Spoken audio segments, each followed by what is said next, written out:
உழைப்பும் நேர்மையும் உயர்வதற்கு வழிகள். அதை விட்டுட்டு உட்கார்ந்த இடத்துல இருந்துகிட்டே உயர போகணும் அப்படின்னு ஆசை கற்பனை பண்றாங்க. அந்த கற்பனையிலேயே பாதி வாழ்க்கை ஓடி போடுது. உழைப்புங்கிற வழியையும் நேர்மைங்கிற வழியையும் ஒதுக்கி விட்டு குறுக்கு வழியில ஓட நினைக்கிறவங்க குப்புற விழுந்து விடுறாங்க. எந்த தொழிலை நாம செய்தாலும் சரி, அந்த தொழிலுக்குரிய பெருமையை நாம புரிஞ்சுக்கிட்டு அதுல ஈடுபடணும். அப்படி இல்லாம என்ன சார் பொழப்புது, இந்த தொழிலை மனுஷன் செய்வானா அப்படி புலம்பிக்கிட்டு இந்த தொழிலையே செஞ்சுக்கிட்டு இருக்கிறவங்க நம்மள பல பேர் உண்டு. செய்யும் தொழிலே தெய்வம் அப்படின்னு சொல்றாங்கல்ல, அப்படி சொல்றது எதுக்காக? அந்த அளவுக்கு அதுல ஒரு ஈடுபாடு வேணுங்கிறதுக்காக தான்.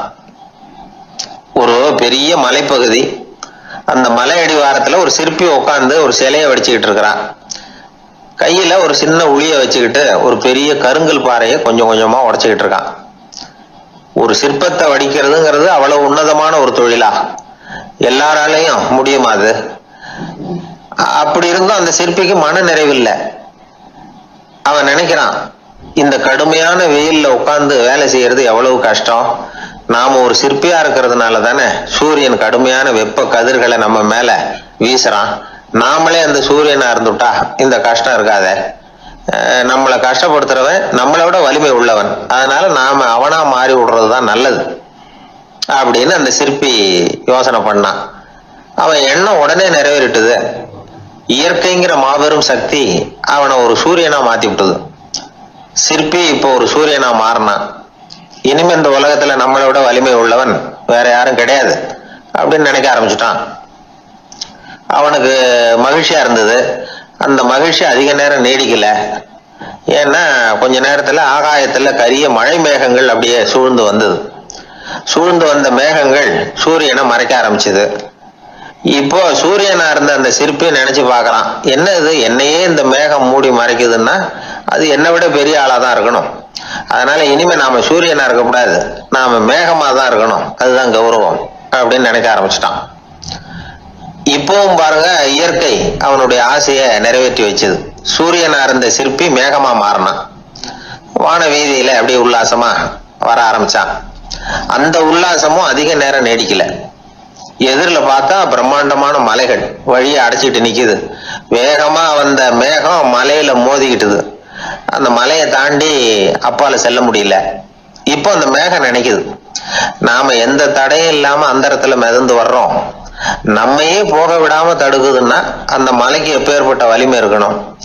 இனிமேலும் நாம மேகமா இருந்து பிரயோஜனம் இல்ல, இருந்தா மலையா இருக்கணும், அதுதான் பெருமை அப்படின்னு நினைக்க ஆரம்பிச்சான். இப்பவும் பாருங்க, இயற்கை அவனுடைய ஆசையை நிறைவேற்றி வச்சது. மேகமா இருந்த சிற்பி மலையா மாறினான். பெரிய மலை பூமிக்கும் வானத்துக்குமா நின்றுகிட்டு இருக்கு. இனிமே நமக்கு எந்த கவலை இல்லை அப்படின்னு நினைச்சது அந்த மலை. இப்படி நினைச்சுக்கிட்டு இருந்த வேளையில அந்த மலையோட காலடியில அடிவாரத்துல ஏதோ சத்தம் கேட்டுது. என்ன சத்தம் இது அப்படின்னு சொல்லி அந்த மலை மெதுவா குனிஞ்சு பார்த்துதான். பார்த்தா அங்க ஒரு மனுஷன் தன்னுடைய கையில உளிய வச்சுக்கிட்டு மலையை கொத்திட்டு இருக்கிறான். ஏதோ ஒரு சிற்பத்தை வடிக்கிறதுக்காக அவன் முயற்சி பண்ணிட்டு இருக்கிறான். இப்போ அந்த மலை நினைச்சுதான், மலையே ஒருத்தன் உடைக்கிறான்னா அவன் எப்பேற்பட்ட வலிமை உள்ளவனா இருக்கணும். இனிமேலும் மலையா இருந்து பிரயோஜனம் இல்ல, மனுஷனா மாறணும், அதுதான் சரி அப்படின்னு நினைச்சுதான். அந்த வினாடியே அந்த மலை ஒரு மனுஷனா மாறிச்சு. அவன் கையில ஒரு உளி, பழையபடியே ஒரு கருங்கல் பாறையை கொத்த ஆரம்பிச்சான். அந்த ஆள் பழைய நிலைமைக்கு வந்துட்டான். இந்த கதையிலிருந்து நாம தெரிஞ்சுக்க வேண்டியது என்னன்னா, தன்னுடைய உண்மையான பலம் என்னங்கிறது தெரியாமலே தாவி தாவி தடுமாறிக்கிட்டு இருக்கிறான் மனுஷன் அப்படிங்கிறது தான். இனிமேலாவது அதை புரிஞ்சுக்கணும். புரிஞ்சுக்கிட்டு புறப்படணும் வாழ்க்கையில வெற்றி பெறறதுக்கு. ஒரு குடும்ப தலைவருக்கு விபரீதமா ஒரு ஆசை வந்துதான். அதாவது ஒரு நாள் பூராவும் புடவை கட்டிக்கிட்டு மனைவி செய்கிற வீட்டு வேலைகள், சமையல் வேலைகள் எல்லாத்தையும் தானே செய்யணும்.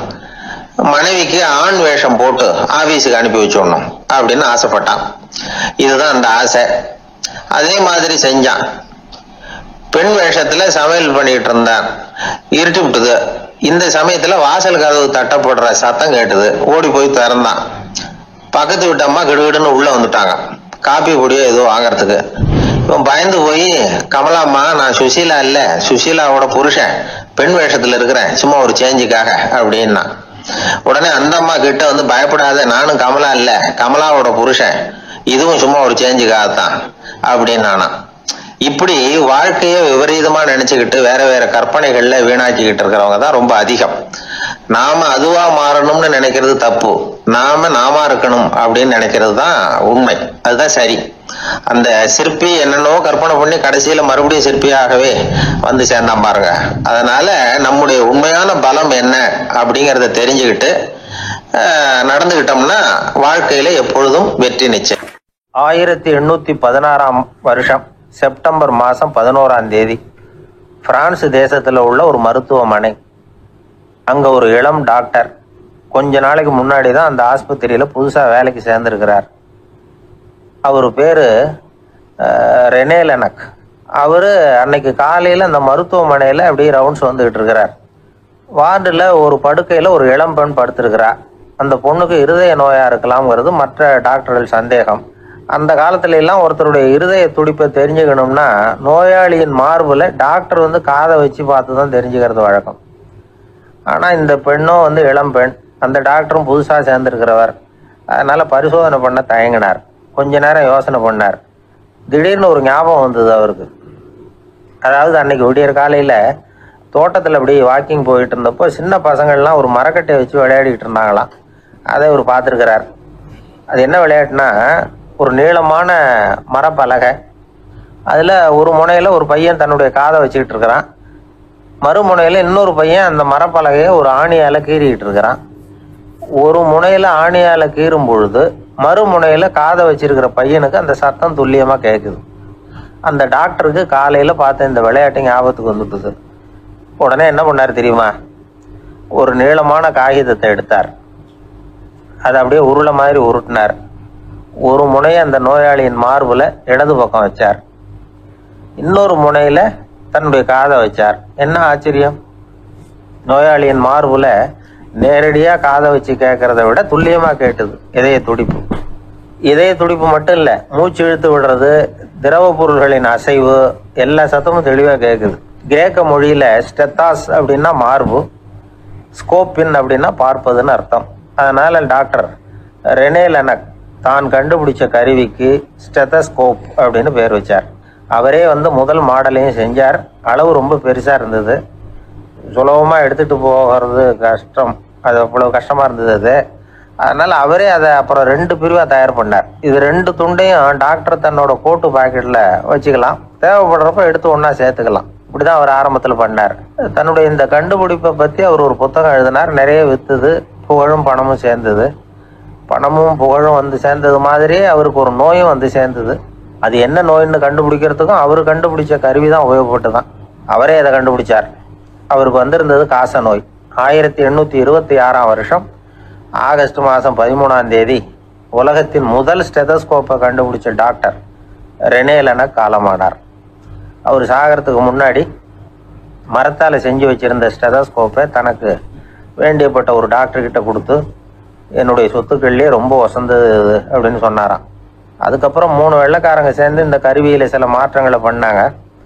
ஆனால் 1829 லண்டனில் டாக்டர் நிக்கோலஸுங்கிறவர் ஒரு காதால இதய துடிப்பை கேட்கறத விட டாக்டர் 2 காதாலையும் கேட்கறது தான் சரியா இருக்கும் அப்படின்னு ஒரு கருத்தை வெளியிட்டார்.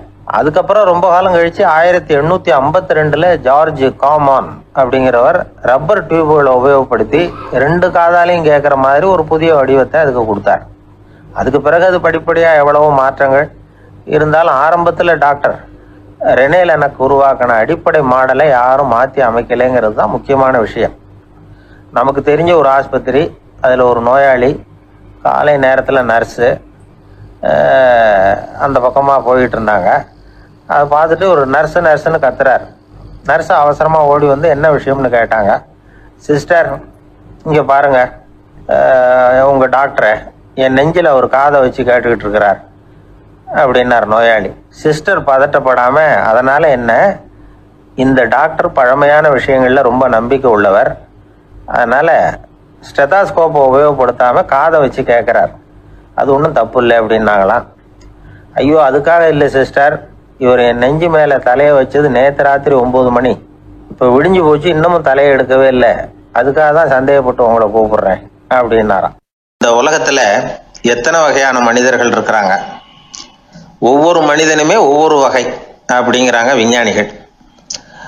மனிதர்களை 3 வகையா பிரிக்கலாம் அப்படின்னு சொல்றாங்க மெய்ஞானிகள். இவங்களை பத்திலாம் ஏற்கனவே நாம பேசியிருக்கிறோம். இப்ப டாக்டர் எட்வர்டு பேட்ச் அப்படிங்கிற நிபுணர் என்ன சொல்றாரு தெரியுமா? மனிதர்களை 7 வகையா பிரிக்கலாம்ங்கிறார். மனிதர்களின் மனநிலை அடிப்படையில அவங்களை 7 விதமா வகைப்படுத்துறார் அவர். சரி, அது என்ன 7 வகை? முதல் வகை என்னன்னா பயந்த குணம் உள்ளவங்க. சார் ரொம்ப பயந்த சுபாவம், வீட்டில் கூட வாயை திறக்க மாட்டார், சாப்பிட போறப்ப மட்டும்தான் கொஞ்சம் வாயை திறப்பார், அப்புறம் மூடிக்குவார் அப்படின்னு சில பேரை பத்தி நாம பேசிக்கிறது உண்டு. இவங்கெல்லாம் இந்த வகை, அதாவது பயந்த குணம் உள்ளவர்கள் அப்படிங்கிற முதல் வகை. சரி, 2வது வகை என்னன்னா சஞ்சலப்படுகிறவர்கள், எதுக்கு எடுத்தாலும் கலக்கம், குழப்பம், இப்படியே காலம் தள்ளிட்டு இருப்பாங்க. பல பேர் பார்த்துருப்பீங்க. அவங்கெல்லாம் இந்த வகை. 3வது வகை என்னன்னா யதார்த்த உலகை மறந்து கற்பனை உலகத்திலேயே மிதக்கிறவங்க. இளைஞர்கள், கவிஞர்கள், இப்படி பல பேர் இருக்கிறாங்க. எப்ப பார்த்தாலும் கற்பனை உலகத்திலேயே மிதந்துகிட்டு இருப்பாங்க. கிட்டத்துல போய் என்னங்க ஒரு மாதிரியா இருக்கிறீங்க அப்படின்னு கேட்டு பாருங்க, அவங்களெல்லாம் ஏதோ ஒரு அற்ப புழுவை பார்க்கறது மாதிரி அவங்கள பார்ப்பாங்க. அதுவும் அந்த வானத்து நிலாவை பாருங்கள், அது என்னை வா வான்னு கூப்பிடுது, எனக்கு சீக்கிரத்துல ஒரு நாள் சிறகுகள் முளைக்கும், சிறகடித்து வானத்துல பறந்து போவேன், அந்த செல்ல நிலாவை கொஞ்சி விட்டு வருவேன், இப்படிலாம் பேசிட்டு இருப்பாங்க. கொஞ்சிறது அப்புறம் இருக்கட்டும், இப்ப கஞ்சிக்கு வழியே பாருப்பா அப்படின்னா அதை காதுல வாங்க மாட்டாங்க. நாம ஏதோ இந்த உலகத்தை அனுபவிக்க தெரியாதவர்கள் மாதிரி நம்மளை அவங்க கவனிப்பாங்க. இப்படி ஒரு ரகம். 4வது வகை மனிதர்கள் எப்படின்னா, இவங்க தனிமை உணர்வு மிக்கவர்கள். இவங்க மற்றவங்களோட இயல்பா நெருங்கி பழகிறதில்ல, தான் உண்டு தன்னுடைய வேலை உண்டுன்னு இருந்துட்டு போறவங்க. அடுத்த வீட்டுல இருக்கிறவர் யார் அப்படின்னு கேட்டா கூட அடுத்த வீடுன்னு ஒண்ணு இருக்கா அப்படிங்கறது மாதிரி நம்ம முகத்தை பார்ப்பாங்க. அவங்க கிட்ட மேற்கொண்டு நாம என்னத்தை பேச முடியும்? இப்படி ஒரு வகை. 5வது வகை மனிதர்கள் எப்படின்னா, இவங்க மற்றவங்க செல்வாக்குக்கு உட்பட மறுப்பவர்கள். அடுத்தவங்களோட செல்வாக்குக்கு இவங்க ஆட்படுறதில்ல. நான் யார் தெரியுமான்னு கேட்டா அதை தெரிஞ்சுட்டு எனக்கு என்ன ஆக போகுதும்பாங்க. இவங்கெல்லாம் அந்த ரகம். 6வது வகை மனிதர்கள் எப்பவும் எதுலையும் பற்றில்லாம இருக்கிறவங்க. இது ஒரு துறவு மனப்பான்மை. இயல்பாவே சில பேர் இப்படி உண்டு, அவங்களுக்கு எதுலையும் ஒரு ஈடுபாடு இருக்காது. அப்படிப்பட்டவங்க எல்லாம் 6வது வகை. 7வது வகை மனிதர்கள் மற்றவங்க கவலையை தன்னுடையதா ஆக்கிக்கிட்டு கவலைப்படுறவங்க. இவங்கெல்லாம் மகாத்மாக்கள். தாம் வேறு அடுத்தவங்க வேறு அப்படிங்கிற எண்ணம் இவங்களுக்கு வர்றதில்லை. அதனால அடுத்தவங்களுக்கு ஒரு துன்பம் வந்ததுன்னா இவங்களால சும்மா இருக்க முடியறதில்லை. ஆக கூடி இப்படி 7 விதமான மனிதர்களை அடையாளம் காட்டுறார் அந்த நிபுணர். இதுல நாம எந்த வகையில வர்றோம் அப்படிங்கிறத நாம தான் அடையாளம் கண்டுபிடிக்கணும். எனக்கு தெரிஞ்ச ஒரு மனிதர் உண்டு. அவர் ஒரு வித்தியாசமான வகை. எதையும் நடைமுறை சாத்தியமா சிந்திக்கிறவர். எப்பவும் அடுத்தவங்களும் நல்லா இருக்கணும், நாமும் நல்லா இருக்கணும் அப்படின்னு ஆசைப்படுறவர். அவருக்கு ஒரு சமயம் திடீர்னு உடம்பு சுகம் இல்லாம போயிட்டுது. டாக்டர் கிட்ட போனார், பணம் கொடுத்தார், வைத்தியம் பார்த்துக்கிட்டார். அவர் எழுதி கொடுத்த மருந்து சீட்டை வாங்கினார். ஒரு மருந்து கடைக்கு போனார், பணம் கொடுத்தார், மருந்து வாங்கினார். அதை எடுத்துட்டு வீட்டுக்கு வந்தார். அதுக்கப்புறம் அந்த மருந்து அவர் சாப்பிடணும்ல, சாப்பிடவே இல்லை, அப்படியே சும்மா வச்சுட்டார். அவரை பார்த்து கேட்டேன், ஏன் சார் இப்படி பண்றீங்க, வீண் செலவு தானே இது, நீங்க ஏன் டாக்டர் கிட்ட போய் பணம் செலவு பண்ணுனீங்கன்னு கேட்டேன். அவர் சொன்னாரு, டாக்டர் வாழணும் இல்லையா, அதனாலதான் அப்படின்னார். சரி, அப்புறம் ஏன் மருந்து வாங்கினீங்க அப்படின்னு கேட்டேன். மருந்து கடைக்காரர் வாழணும் இல்லையா, அதனாலதான் அப்படின்னார். சரி, அப்புறம் ஏன் வாங்கின மருந்து சாப்பிடாம வச்சுட்டீங்க அப்படின்னதுக்கு, நான் வாழணும் இல்லையா அதனாலதான் அப்படின்னார். இவர் வாழ்க்கையை புரிஞ்சுக்கிட்டவர். இப்படி வாழ்க்கையை புரிந்து கொண்டு வாழ தெரிஞ்சுக்கணும். எந்த வகை மனிதர் நாம் அப்படிங்கறத புரிஞ்சுக்கிட்டு வாழ்ந்தோம்னா வாழ்க்கையில வெற்றி நிச்சயம். எதிர்காலத்தை நினைச்சா எனக்கு ரொம்ப பயமா இருக்கு சார் அப்படின்னு சொல்றவங்க நிறைய பேர் இருக்கிறாங்க. அதாவது பயப்படாத மனிதர்கள்னு யாருமே கிடையாது. ஒவ்வொருத்தருக்கும் ஒவ்வொரு விதமான பயம் இருந்தாலும் ஒட்டுமொத்தமா பாக்குறப்போ மனிதனுக்கு 6 விதமான பய உணர்வுகள் வரலாம் அப்படின்னு பெரியவங்க சொல்றாங்க. எல்லா விதமான பயமும் இந்த 6 வகைக்குள்ள அடக்கம். அந்த 6 வகை பயமும் 6 எதிரிகள் மாதிரியாம். 6 எதிரிகளையும் புரிஞ்சுக்கிட்டோம்னா போதும், வாழ்க்கையில சுலபமா வெற்றி அடைய முடியும். சரி, அந்த 6 வகை பயம் என்னென்ன அப்படின்னு பார்ப்போம். முதல்ல வறுமை பற்றிய பயம், 2வது பழிச்சொல் பற்றிய பயம், 3வது உடல் நலம் பாதிப்பு பற்றிய பயம், 4வது என்னன்னா காதல் தோல்வி, 5வது முதுமை, 6வது மரணம். அதாவது பயப்படுறதுங்கிறது ஒரு மனநிலை தான். இந்த மனநிலையை கட்டுப்படுத்த முடியும், திசை திருப்ப முடியும். சரி, இந்த பயங்களின் அறிகுறிகள் எப்படி இருக்கும்? வறுமை பற்றிய பயம் அப்படின்னு முதல்ல சொன்னோம் இல்லையா, அந்த பயத்தின் அறிகுறிகளை தெரிஞ்சுக்குவோம். எதுலேயும் அக்கறை இல்லாமல் இருக்கிறது, ஒரு குறிக்கோள் இல்லாமல் இருக்கிறது, வறுமையை சகிச்சுக்கிறது, வாழ்க்கையில் கிடைக்கிறது எதுவாக இருந்தாலும் ஆட்சேபனை இல்லாமல் ஏற்றுக்கிறது, மனசாலும் உடம்பாலும் சோர்ந்து போயிருக்கிறது, ஆர்வம், முனைப்பு, கற்பனை திறன் எதுவுமே இல்லாமல் இருக்கிறது. இதெல்லாம் தான் அந்த வறுமை பற்றிய பயத்தின் அறிகுறிகள். அந்த அடுத்தது ஒன்று பார்த்தோமே, பழிச்சொல் பற்றிய பயம். அதாவது அடுத்தவங்க நம்மளை குறை சொல்லி விடுவாங்களோ அப்படிங்கிற பயம். இதுக்கு அறிகுறி என்ன தெரியுமா? புதியவர்களை சந்திக்கிறதுக்கு பயப்படுறது, முடிவு எடுக்க முடியாமல் குழம்புறது, பிரச்சனைகளை தவிர்க்க விரும்புறது, தாழ்வு மனப்பான்மை, வரவுக்கு மீறி செலவு செஞ்சு இமேஜை உயர்த்திக்கிறது, குறிக்கோள் இல்லாத வாழ்க்கை, இதெல்லாம் தான் அதுக்கு அறிகுறிகள். 3வது பயம் உடல் நலம் பாதிப்பு பற்றிய பயம், அதாவது நோய் பற்றிய பயம். ஒரு உண்மை என்ன தெரியுமா? டாக்டரை சந்திக்கிற மனிதர்கள்ல 75% பேர் தங்களுக்கு நோய் வந்துட்டுதுங்கிற கற்பனையில் இருக்கிறவங்களாம். நிஜமாவே நோய் கிடையாது அவங்களுக்கு. இந்த பயத்தின் அறிகுறிகள் என்னன்னா, வியாதிக்கான அறிகுறிகள் தன்னிடம் இருக்கிறதாக நினைச்சுக்கிறது, எந்த நேரமும் வியாதியை பற்றியே பேசி பேசி மனசை அங்கேயே வச்சிருக்கிறது, நோய் சம்பந்தமான செய்திகளை படித்து நமக்கு இப்படி ஆயிடுமோ அப்படின்னு வேதனைப்படுறது, இதெல்லாம் தான் அதுக்கு அறிகுறிகள். 4வது பயம் காதல் தோல்வி. இது ரொம்ப வேதனை, உடம்பையும் மனசையும் சீரழிச்சு விடும். ஆண்களை விட பெண்கள் தான் இந்த பய உணர்வுல அதிகமாக பாதிக்கப்படுறாங்க. 5வது முதுமை பற்றிய பயம். 6வது மரண பயம், வயசான காலத்தில் எப்படி சமாளிக்கிறது அப்படிங்கிற பயம். ஆக இதையெல்லாம் நாம் புரிஞ்சுக்க வேண்டியது ரொம்ப அவசியம். இந்த 6 வகை பயங்களை சரியாக புரிஞ்சுக்கிட்டு நாம் நடந்துக்கணும். வாழ்க்கையின் முன்னேற்றத்துக்கு இந்த பயங்கள் முட்டுக்கட்டே ஆகிடக்கூடாது. உழைச்சி பணம் சேர்க்கணும், உற்சாகமாக மனசை வச்சுக்கணும். மனசை கட்டுப்படுத்துகிற மார்க்கம் தெரிஞ்சுக்கிட்டா போதும், எல்லாம் சரியாக வந்துடும். நம்ம ஆள் ஒருத்தன் சொன்னான், சார் எனக்கு வறுமை பற்றிய பயம்தான் இருந்தது, ஒரே ராத்திரியில் 30,000 ரூபா தயார் பண்ணிவிட்டேன், இப்போ எனக்கு இன்னொரு பயம் வந்துட்டுதுன்னா. என்ன பயம்னு கேட்டாங்க. போலீஸு கண்டுபிடிச்சிருமோங்கிற பயம்னா. இது இந்த பயத்தில் அடங்காது. அதனால அஞ்சி அஞ்சி சாவார், அஞ்சாத பொருள் இல்லை அப்படின்னு பாரதி சொன்னார் இல்லையா, அது மாதிரி பயத்தை புரிந்து கொண்டு அதற்கு தகுந்த மாதிரி நம்முடைய வாழ்க்கையை அமைத்து கொள்ள வேண்டும். அப்படி அமைத்து கொள்ளுகிறவர்களுக்கு வெற்றி நிச்சயம்.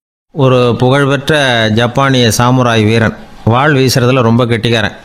ஒரு கடுமையான போரில் கலந்து கொண்டுட்டு களைச்சி போய் திரும்பி வந்தான். படுக்கையில் விழுந்தான். பக்கத்தில் என்னமோ சத்தம் கேட்டுது. திரும்பி பார்த்தான். ஒரு எலி அவனை முறைச்சி பார்த்துக்கிட்டு இருந்தது. உடனே வாழை உருவனா வீசினான். அது தப்பிச்சிட்டு ஓடி போச்சு. எவ்வளோ முயற்சி பண்ணி பார்த்தா முடியல. கடைசியில் அந்த வாள் முறிஞ்சு போனது தான் மிச்சம். ஒரு பக்கம் அவனுக்கு இது அவமானமாக போயிட்டுது, இன்னொரு பக்கம் பயமாக போயிட்டுது.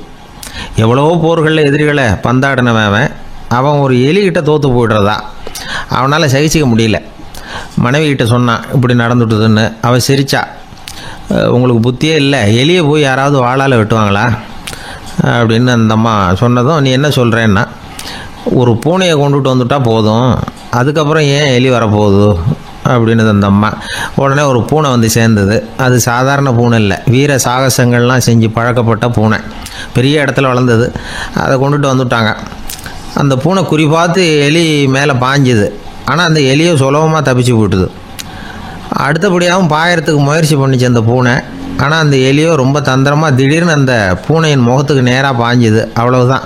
அந்த பூனை பயந்து போய் ஒரே தாவி ஜன்னல் வழியாக வெளியில் ஓடிப்போச்சு. அந்த வீரனுக்கு இது ஒரு பெரிய அதிர்ச்சியாக இருந்தது.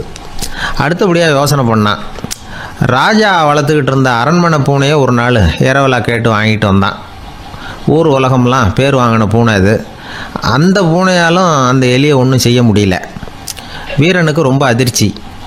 அந்த அரண்மனை பூனைகிட்டேயே போய் புலம்புனான். அரண்மனை பூனையே, நீயே தோற்று போயிட்டியே, இனிமேல் நான் என்ன செய்ய முடியும்னா. அந்த பூனை சிந்திச்சுது.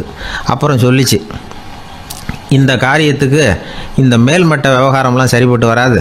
சாதாரண வீட்டு பூனை கிடச்சிதுன்னா அதை கொண்டுகிட்டு வந்து விட்டுப்பார் அப்படின்னுது. சாதாரண பூனையால் என்ன செஞ்சிட முடியும்னா இவன் நம்பிக்கை இல்லாமல். இப்போது அந்த அரண்மனை பூனை சொல்லிச்சு, பெரிய வீட்டு பூனையெல்லாம் நல்லா சாப்பிட்டு தூங்கி பழக்கப்பட்டிருக்கோம், அதுக்கெல்லாம் ராஜதந்திரம் தெரியும், ஆனால் எலி பிடிக்க தெரியாது. அதுக்கான வளர்ப்பும் இல்லை, பயிற்சியும் இல்லை. ஏன்னா அதுக்கெல்லாம் பசி கிடையாது. சாதாரண வீட்டு பூனை அப்படி இல்லை, பசிக்கு ஆகாரம் தேடி அலையும், எலிகளை பிடிச்சி சாப்பிட்டுட்டு தான் உயிர் வாழும். அதனால் அதுகளுக்கு எலியை பிடிக்கிற எல்லா உத்திகளும் தெரியும், எங்களுக்கு தெரியாது அப்படின்னுது. அது சரி, அதுவும் பூனை தான், நீயும் பூனை தான், அதால் முடிகிற காரியம் ஏன் உன்னால் முடியல அப்படின்னு கேட்டான் இவன். இதுக்கு அந்த பூனை சொல்லிச்சு, இதே கேள்வியை நானும் கேட்டேன், உன்னுடைய தந்திர முறை என்னன்னு கேட்டேன். அதுக்கு பதில் சொல்லாமல் படுத்து தூங்கி போச்சு. அதை மறுபடியும் எழுப்பி கேட்டேன், அதுக்கு கோவம் வந்துட்டுது. இதில் என்ன தந்திர முறை வேண்டியிருக்கு, நான் ஒரு பூனை அவ்வளவுதான். பூனைன்னா பூனை, பூனை எலியை பிடிக்கும், நான் எலியை பிடிக்கிறேன் அவ்வளவுதான்னுது அப்படின்னு சொல்லி விவரமாக சொல்லிச்சு அந்த அரண்மனை பூனை. உடனே ஒரு சாதாரண பூனையை கொண்டுட்டு வந்துட்டாங்க. கொண்டாந்து விட்டால் அது பார்க்குறதுக்கு ரொம்ப சாதாரணமாக தெரிஞ்சுது. இந்த வீரனுக்கு நம்பிக்கை வரல, இருந்தாலும் அதை கொண்டுட்டு வந்து வீட்டுக்குள்ளே விட்டான். ஒரே நிமிஷம் அந்த எலியை கவிட்டு வெளியில் ஓடி போச்சு. மேலிடத்து பூனைகள்லாம் இதை வேடிக்கை பார்த்துக்கிட்டு வெளியில் நின்றுக்கிட்டு இருக்குது. எல்லாரும் மெதுவாக அந்த பூனையை நெருங்கி, உங்ககிட்ட அப்படி என்ன தனிப்பட்ட திறமை, அதோட ரகசியம் என்னன்னு கேட்டாங்க. அந்த சாதாரண பூனை ரொம்ப சாதாரணமாக சொல்லிச்சான், அதெல்லாம் எனக்கு தெரியாது, நான் பூனை அவ்வளவுதான், நீங்களும் பூனையா இருங்க அப்படின்னு சொல்லிவிட்டு அந்த பூனை தன்னுடைய வாயில் கவிய எலியோடு அங்கேருந்து நடந்து போச்சு. இந்த கதையிலேருந்து நாம் புரிஞ்சிக்க வேண்டிய தத்துவம் என்னென்னா, நீயாக இரு. இதுதான் அந்த தத்துவம். நம்ம ஒவ்வொருத்தருக்கு உள்ளேயும் ஒரு தனித்தன்மை இருக்குது. இதை அவங்கவுங்க புரிஞ்சுக்கிட்டு உண்மை இயல்பு புரிஞ்சுக்கணும். நம்முடைய இயல்பு என்னங்கிறது நமக்கு தெரியணும். அதை கண்டுபிடிக்கிறது தான் உண்மையான கலை. ஒரு பெரிய மனுஷன் வாயை அகலமாக திறந்து வச்சுட்டு தூங்கிட்டு இருந்தான். உடனே ஒரு எலி உள்ளே பூந்துட்டு தான். வீட்டு வேலையாள் டாக்டருக்கு ஃபோன் பண்ணான், எங்கள் முதலாளி வாய்க்குள்ளே ஒரு எலி பூந்துட்டுது டாக்டர் அப்படின்னா. நான் உடனே புறப்பட்டு வரேன், அதுக்கு முன்னாடி நீ ஒரு ரொட்டி துண்டை எடுத்து ஒரு வாய்க்கு முன்னாடி காட்டு, உள்ளே போன எலி வெளியில் வந்துடும்னார் டாக்டர். சரின்னு சொல்லிவிட்டான். கொஞ்ச நேரத்தில் டாக்டர் அங்கே போய் சேர்ந்தார். அப்போ வேலைக்காரன் ஒரு பெரிய மீனை அவர் வாய்க்கு நேராக இப்படியும் ஆட்டிக்கிட்டு இருந்தான். நான் ரொட்டி துண்டை தானே காட்ட சொன்னேன்னார் டாக்டர். அவன் சொன்னான், எலியை வெளியில் கொண்டுட்டு வர்றதுக்கு ரொட்டி துண்டை காட்ட சொன்னீங்க டாக்டர், அதுக்கப்புறம் அந்த எலியை துரத்திக்கிட்டு ஒரு பூனை உள்ளே போயிருக்கு, அதுக்காக தான் இந்த மீனை காட்டிக்கிட்டு இருக்கேன் நானா. இது எதுக்குன்னா, இப்படி வேடிக்கையாக சொல்கிறது, பூனை பூனையாக இருக்க வேண்டும், எலி எலியாக இருக்க வேண்டும், மனுஷன் மனுஷனாக இருக்க வேண்டும் அப்படிங்கிறத புரிஞ்சுக்கிறது. நாமாக இருக்கிற வரை வெற்றி நிச்சயம். ஒரு ஊரில் ஒரு ஆள் இருந்தான். அவனுக்கும் அவன் மனைவிக்கும் சண்டை. இவன் கோவிச்சுக்கிட்டு வீட்டை விட்டு வெளியில் வந்துட்டான். நேராக தன்னுடைய நண்பன் ஒருத்தனை தேடிட்டு போனான். அந்த நண்பன் எப்படின்னா, எதுக்கும் அசர மாட்டான், எப்பவும் மகிழ்ச்சியாக இருப்பான். அவன்கிட்ட போய் இவன் யோசனை கேட்டான். அது சரி, நீ எப்படி எப்பவும் மகிழ்ச்சியாக இருக்கிற, என்னால் அப்படி இருக்க முடியலையே அப்படின்னு கேட்டான். என்ன நடந்தது சொல்லுன்னா அவன், வீட்டில் எனக்கும் என் மனைவிக்கும் தகராறு, நிம்மதி இல்லை, அதுதான் இங்கே வந்தேன், உங்ககிட்ட யோசனை கேட்கலாமேன்னு அப்படின்னு விவரத்தை சொன்னான். அதை கேட்டுட்டு அதுக்கப்புறமா இவன் சொன்னான், இந்த பாருப்பா, இது ஒன்றும் பெரிய விஷயம் இல்லை, எனக்கு 2 மனைவிகள், 2 வீடு. ஒரு வீட்டில் சண்டை வந்துட்டுதுன்னா நேராக இன்னொரு வீட்டுக்கு வந்துடுவேன், இங்கே சண்டை வந்துட்டுதுன்னா நேராக அங்கே போயிடுவேன். 2 குடும்பம் இருக்கிறதுனால இப்படி ஒரு வசதி, இதுதான் என்னுடைய மகிழ்ச்சியின் ரகசியம் அப்படின்னு நானா. ஓ அப்படியா விஷயம், இப்போ புரிஞ்சுக்கிட்டேன், உன்னுடைய யோசனைக்கு ரொம்ப நன்றி அப்படின்னு சொல்லிவிட்டு அவன் திரும்பி வந்துட்டான். அங்கே எங்கே தேடினான். ஒரு வாரத்துக்குள்ளே இன்னொரு பொண்ணை தேடி கண்டுபிடிச்சி கல்யாணம் பண்ணிட்டான். இப்போ இவனுக்கும் 2 வீடு ஆயிட்டுது. அதுக்கப்புறம் என்னாச்சு தெரியுமா, இவன் 2வதா கல்யாணம் பண்ணிக்கிட்டு வந்தானே, இந்த செய்தி முதல் மனைவிக்கு தெரிஞ்சு போச்சு. போனான், அது கழுத்தை பிடிச்சி வெளில தள்ளி விட்டு கதவை சாத்தி விட்டுது. இனிமேல் இந்த பக்கம் வராத, எனக்கு தெரியாமல் எப்படி நீ இன்னொரு கல்யாணம் பண்ண அப்படின்னு சொல்லி அடித்து விரட்டி விட்டுது. இவன் அதனால என்ன பரவாயில்லன்னு 2வது மனைவி வீட்டுக்கு போனான். அங்கே பார்த்து, நீ எனக்கு கல்யாணம் பண்ணுறதுக்கு முன்னாடி ஏற்கனவே உனக்கு கல்யாணம் ஆச்சுங்கிற விஷயத்த ஏன் என்கிட்ட சொல்லலை அப்படின்னு சொல்லி அதுவும் கழுத்தை பிடிச்சி வெளில தள்ளி விட்டுது. இவன் வீதிக்கு வந்துட்டான். இங்கேயும் போக முடியல, அங்கேயும் போக முடியல. என்ன இது, அவன் சொல்லி கொடுத்த யோசனை ஒன்றும் சரியாக வரலையே அப்படின்னு யோசனை பண்ணிக்கிட்டே நடந்தான். வழியில் ஒரு பாழடைஞ்ச மண்டபம். சரி, இன்னைக்கு ராத்திரி இங்கேயே படுத்துருவோம், வேற எங்கேயும் போய் படுத்துக்க முடியாது, அதான் 2 பேரும் விரட்டி விட்டாங்களே, என்ன பண்ணுறது அப்படின்னு சொல்லி அந்த மண்டபத்தில் போய் ஒரு தூணில் ஓரமாக சாஞ்சி உக்காந்தான். அப்போ எதிர்த்தாப்புல இன்னொரு தூண் ஓரமாக யாரோ அசைகிறது மாதிரி தெரிஞ்சுது, லேசான இருட்டில். யாரப்பா அது அப்படின்னு கிட்ட போய் பார்க்குறான். அப்புறம் தான் தெரியுது, அவன் யார் தெரியுமா? இவனுக்கு யோசனை சொன்னான்ல 2 கல்யாணம் பண்ணிக்கணும்னு சொல்லி, அவன் அங்க படுத்து கிடக்குறான். டேய் நீ எப்படிடா இங்க வந்த அப்படின்னா, 2 வீட்லயும் சண்டை வந்துட்டுது, அதுதான் இங்க வந்தேன், படுத்து தூங்கலாமேன்னு அப்படின்னா. 2 வீடு இருக்கிறது சௌரியம்னு என்கிட்ட சொன்னியப்பா அப்படின்னா இவன். நான் அப்படி சொன்னதுக்கு ஒரு காரணம் உண்டுன்னா அவன். என்னடா காரணம்னு கேட்டான். அது வேற ஒண்ணும் இல்ல, தினமும் ராத்திரி இல்ல இந்த மண்டபத்துல தனியா படுக்கிறதுக்கு எனக்கு பயமா இருந்தது, எனக்கு ஒரு துணை தேவைப்பட்டது, அதுக்காக தான் உங்ககிட்ட அப்படி ஒரு யோசனை சொன்னேன். இப்ப நீ வந்ததுனால எனக்கு துணை கிடைச்சிட்டுது. இப்ப நம்ம 2 பேரும் துணையா இங்க படுத்துக்கலாம், நீ அந்த தூண்ல சாஞ்சிக்கோ, நான் இந்த தூண்ல சாஞ்சிக்கிறேன் அப்படின்னு சொல்லி படுத்து தூங்க ஆரம்பிச்சிட்டானோ. அதாவது நம்ம வாழ்க்கையில முடிவுகள் எடுக்கிற விஷயத்துல இந்த ஆள் மாதிரி தான் பல பேர் நடந்துக்கிறோம் அப்படிங்கிறார். அதாவது உலக புகழ்பெற்ற மனோதத்துவ மேதை ஸ்காட் பெக் அப்படிங்கிறவர். அதாவது வீட்டுக்கு தேவையான பொருள்கள் வாங்குறதுல இருந்து கல்யாணம் பண்றது, வீடு கட்டுறது வரைக்கும் அடுத்தவங்க பேச்சை கேட்டு வீணா போறவங்க தான் அதிகம். அறிவுரை கேட்கறதுல தப்பு இல்லை, ஆனா அதுக்கப்புறம் அதை பத்தி சரியா சிந்திச்சு பாக்குறது இல்லை, அதுதான் தப்பு. சில பேர் அறிவுரை சொல்றதுலயே ரொம்ப தெளிவா இருப்பாங்க. ஏன் சார் 2 சம்சாரத்தோட குடும்பம் நடத்துறது ரொம்ப கஷ்டமானு கேட்டாராம் ஒருத்தர். அது எனக்கு தெரியாதுங்க அப்படின்னாராம் அவர். ஏன்னு கேட்டிருக்கார். ஏன்னா எனக்கு 3 சம்சாரம் அப்படின்னாராம் அவர். ஒரு நண்பர்கிட்ட பேசிக்கிட்டு இருந்தேன். அவருடைய உறவினர் ஒருத்தர் ஒரு நேர்முக தேர்வுக்கு போயிருந்தாராம், இன்டர்வியூக்கு. ரொம்பவும் பொறுப்பாகவும் கவனமாகவும் செயல்பட வேண்டிய பதவிக்கான நேர்காணல் அது. இவர் எழுத்து தேர்வுல ஏராளமான மதிப்பெண்கள் வாங்கிவிட்டார், அதனால அதை பத்தி கவலை இல்லை. இப்ப நேர்முக தேர்வுல தேர்வு பெறணும். ஏராளமான சான்றிதழ்கள் வச்சிருந்தார். நேர்காணல்ல கேட்கப்பட்ட எல்லா கேள்விகளுக்கும் சரியான பதில தான் சொன்னார். இருந்தாலும் பாருங்க, அந்த நேர்முக தேர்வுல அவர் தேர்ந்தெடுக்கப்படலை. என்ன காரணம் அப்படின்னு பின்னாடி விசாரிச்ச போதுதான் விவரம் தெரிஞ்சுதான். அது என்ன ஆயிருக்குதுன்னா, அந்த நேர்காணலின் போது இவர் நடந்துகிட்ட முறையில சில தவறுகள் நடந்து போச்சான். முக்கியமா 2 தவறுகள். ஒண்ணு, அவங்க ஒரு கேள்வியை கேட்டு முடிக்கிறதுக்குள்ளேயே இவர் பதில் சொல்ல ஆரம்பிச்சுட்டாராம். 2வது என்னன்னா, இவர் நாற்காலியில தாராளமா இயல்பா சாஞ்சி உட்காராம நாற்காலி முனையில உட்கார்ந்து இருந்தாராம். இந்த 2 விதமான செயல்பாடுகளும் இவர் அவசரப்படுறவர், பதற்றப்படுறவர் அப்படிங்கிறதுக்கான அடையாளங்கள்.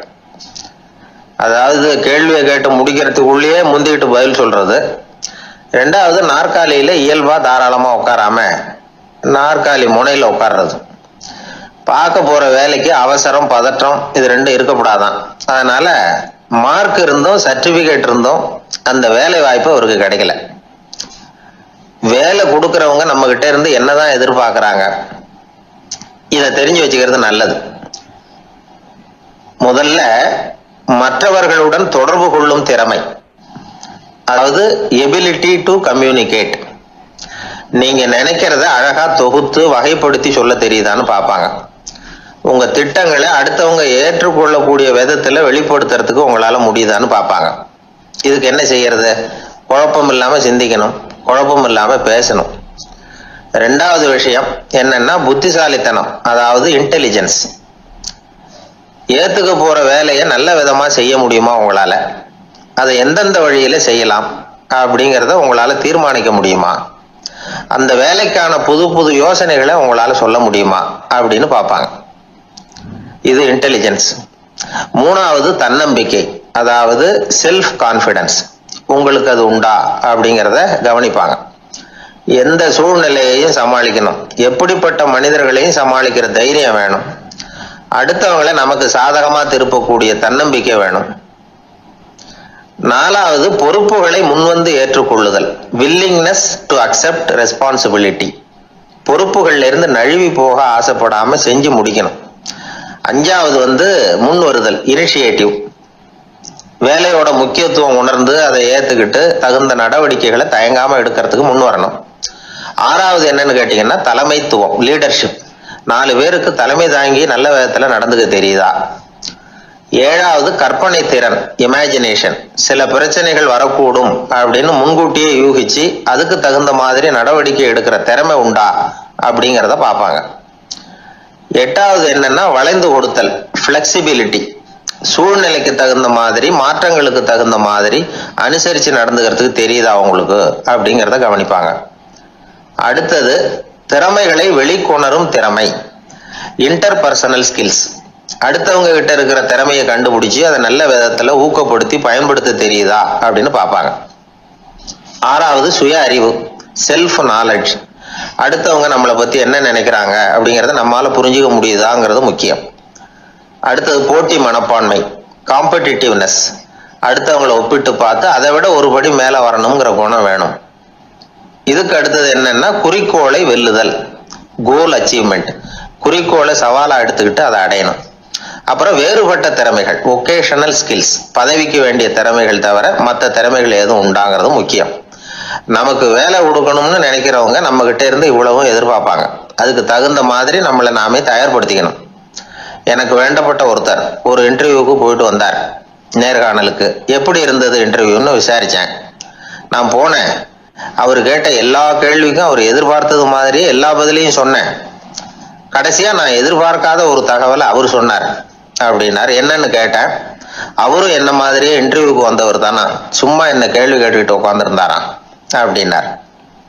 அதனால ஒரு நேர்காணலுக்கு போறதுக்கு முன்னாடி என்ன எதிர்பார்க்கறாங்க அப்படிங்கறத தெரிஞ்சுக்கிட்டு போனா வெற்றி நிச்சயம். எனக்கு ஒரு நண்பர், அவர் ஒரு வழக்கறிஞர்.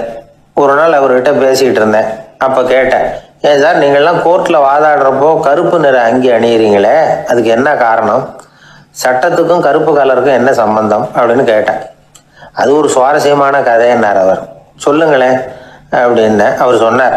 கிபி 1694 இங்கிலாந்து அரசி 2வது மேரிங்கிறவர் இறந்து போனார். அந்த ராணியோட கணவர் 3ஆம் வில்லியம், அவரு ஒரு உத்தரவு போட்டாராம். அரசியோட மறைவுக்கு அனுதாபம் தெரிவிக்கிற வகையில வழக்குரைஞர்கள் எல்லாரும் கருப்பு நிற அங்கி அணியணும் அப்படின்னு. அன்னைக்கு ஆரம்பிச்ச அந்த பழக்கம் அதுக்கப்புறம் மாறவே இல்லையாம், இன்னைக்கும் தொடருது. வழக்குரைஞர்கள்லாம் முதல்ல கருப்பு அங்கி மட்டும்தான் அணிஞ்சாங்களாம். அதுல ஒரு சின்ன சங்கடம், ஏற்கனவே உடம்பு கருப்பா இருக்கிறவங்க அதுக்கு மேல கருப்பு ட்ரெஸ் வேற போட்டுக்கிட்டா முகம் பளிச்சுன்னு தெரியாது இல்லையா? அதனால முகம் பளிச்சுன்னு தெரியறதுக்காக அவங்க எல்லாம் வெள்ளை நிற பட்டியை அணிய ஆரம்பிச்சாங்களாம். இப்படிதான் இங்கிலாந்துல அந்த பழக்கம் ஆரம்பமாயிருக்குது. அந்த சமயத்துல இந்தியாவை ஆண்டது பிரிட்டிஷ்காரங்க தானே, அதனால இங்கேயும் அந்த பழக்கம் அப்படி நடைமுறைக்கு வந்துட்டுது. அதே மாதிரி சர்ச்சிலின் மூதாதையரான மார்ல்பரோ பிரபுவின் ஞாபகார்த்தமா நீதிபதிகள் இந்த வெள்ளை குள்ளாய் அணிகிற முறை பழக்கத்துக்கு வந்துதான். இதுதான் என்னுடைய நண்பர் சொன்ன தகவல். இங்கிலாந்துல நீதிமன்றம்ங்கிறது ரொம்ப மதிப்புள்ளது. அந்த அளவுக்கு சட்டத்துக்கு அங்க மரியாதை. அங்க நடந்த ஒரு சுவாரஸ்யமான நிகழ்ச்சியை ஒரு சகோதரி எழுதி அனுப்பியிருந்தாங்க. அவங்க அப்பா நீதித்துறையை சேர்ந்தவரா, அவர் சொன்னதான் இது. அவங்க எழுதி அனுப்பியிருந்த விஷயம் என்னன்னா, அங்க ஒரு கேஸ்ல ஒரு முக்கியமான தீர்ப்பு வழங்க வேண்டி இருக்குது. ஜட்ஜு, பாரட்லா படிச்ச பெரிய பெரிய வக்கீல்கள், ஜூரி எல்லாருமா கூடி அந்த கேஸை பத்தி விவாதிக்கணும். சுமாரா 40 பேர். இதுக்காக கோர்ட் ஹாலில் விசேஷ சேம்பர்ல நுழையறதுக்கு முன்னாடி அவங்கெல்லாம் தங்களுடைய கோட்டு தொப்பி எல்லாத்தையும் கழட்டி அங்க நின்றுகிட்டு இருந்த ஒரு அட்டெண்டர் கிட்ட கொடுத்துட்டு உள்ள போனாங்க. அந்த ஆள் படிக்காதவர். அவரு ஒவ்வொருத்தர் கொடுக்கறதையும் வாங்கி அங்க அப்படியே ஒரு இடத்துல அடுக்கி வைக்கிறார். அப்படியே வாங்கி உள்ள வச்சுக்கிட்டு இருக்கிறார் ஒவ்வொரு இடத்துல. அது அவரோட வேலை. உள்ள போன ஜட்ஜி, வக்கீல், ஜூரி எல்லாரும் ரொம்ப நேரமா அந்த கேஸை பத்தி விவாதிக்கிறாங்க. ஒரு நாள் பூரா ஆயிட்டுது. அவ்வளவு தீவிரமா அக்கு வேறு ஆணி வேறைய பிச்சு உதறி இருக்கிறாங்க. ஒரு வழியா 13 மணி நேரம் கழிச்சு வெளியில வந்திருக்கிறாங்க. ஒவ்வொருத்தரா வர வர அந்த அட்டெண்டரும் அவங்கவுங்க கோட்டு தொப்பிய அவங்க கிட்ட எடுத்து ரொம்ப மரியாதையா திருப்பி கொடுத்துக்கிட்டு இருக்கிறார். கடைசியா ஜட்ஜ்மெண்ட்லாம் எழுதி முடிச்சுட்டு ரொம்ப திருப்தியோடவும் களைப்போடவும் வெளியில வந்துகிட்டு இருக்கிறாராம். இந்த ஆள் அவருடைய மேல் கோட்டையும் தொப்பியையும் எடுத்து அவர்கிட்ட ரொம்ப மரியாதையோட நீட்டினாராம். ஜட்ஜுக்கு ரொம்ப ஆச்சரியம். இந்த ஆள் எப்படி இவ்வளவு பேரோட கோட்டு தொப்பி எல்லாத்தையும் ஞாபகம் பேசாம திருப்பி கொடுக்குறார் அப்படிங்கிறது அவருக்கு ஆச்சரியம். அதனால அவர் அந்த ஆளை பார்த்து கேட்டாராம், ஏப்பா இந்த கோட்டை கொடுக்குறிய, இது என்னோடது தானா, என்னோடது தான்னு உனக்கு எப்படி தெரியும் அப்படின்னாராம். இதுக்கு அந்த பியூனு ரொம்ப பதவிசா பதில் சொன்னாராம். ஐயா, இந்த கோட்டு ஹேட்டை உங்ககிட்ட வாங்கி மாட்டினேன், இப்ப திரும்ப உங்ககிட்ட தரணும், தந்துட்டேன். இதுதான் என்னோட வேலை. மற்றபடி இது உங்களோட தான் இல்லையா அப்படிங்கறதெல்லாம் எனக்கு தெரியாதுங்க அப்படின்னாராம்.